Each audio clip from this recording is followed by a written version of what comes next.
তো বন্ধুরা, আমি করব নিরামিষ পনিরের তরকারি একটু শাহিভাবে। তো এটা হচ্ছে পনির, আলু, আর এটা আমি মিক্সিতে বেটে নেব। কাঁচা লঙ্কা, টমেটো, আদা, কাজু বাদাম আর একটু চিনেবাদাম কটা দিয়ে দিলাম। এটা আমি বেটে নিয়ে আসছি আর এগুলো ভেজে নিয়ে আসছি। পনিরটা ভাজা হচ্ছে, একটু হলুদ দিয়েছি যাতে কড়াইতে না লাগে। পনিরটা এবার আমি নামিয়ে নেব। এবার আমি আলুটা ভেজে নেবো একটু লাল লাল করে। এদিকে আমার মশলাটা বাটা হয়ে গেছে, আলুটা ভাজা হয়ে গেছে। এবার আমি নামিয়ে নিই। ফোড়নে দিয়ে দেবো গোটা গরম মশলা, লবঙ্গ, এলাচ, দারচিনি আর সাদা জিরে।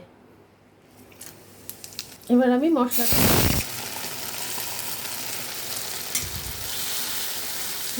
ভালোভাবে কষাতে হবে। এর মধ্যে আর কিছু যাবে না, খুব কম মশলায় রান্নাটা হয়,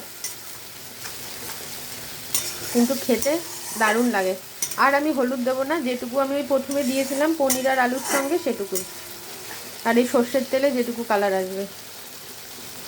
দিয়ে দিচ্ছি নুন আর দিয়ে দিলাম মিষ্টি। দেখো বন্ধুরা, কি সুন্দর কালার এসছে। অলরেডি মশলাটা কষানো আমার হয়ে গেছে। আমি দিয়ে দেবো পনির, দিয়ে দেবো ভাজা আলু। ভাজা আলুটা না দিলেও হয়, আমি একটু বাড়ানোর জন্য দিয়েছি।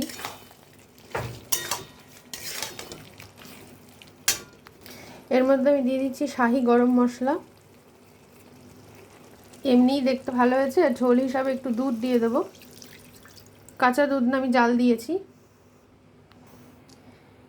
দিয়ে দিলাম দুধ, আর ঝোল হিসাবে এটা দুধ দিয়ে দিয়েছি আমি, জাল দেওয়া মাদার ডেয়ারি দুধ, আর একটু জল মিশিয়ে।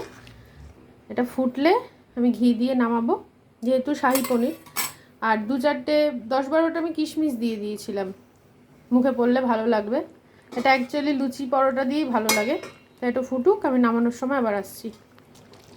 সব হয়ে গেছে। এই তরকারিটা একটু মিষ্টি মিষ্টি হবে বন্ধুরা। এবার আমি দিয়ে দিলাম ঘি।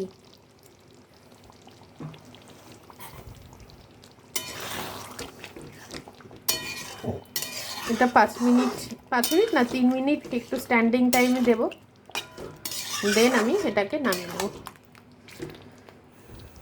এটা একটু গ্রেভি গ্রেভি হবে। তো বন্ধুরা, আমার শাহি পনির রেডি। তোমরা এইভাবে বানিয়ে খাবে, আমাকে কমেন্ট করে জানাবে কেমন হয়েছে। টাটা।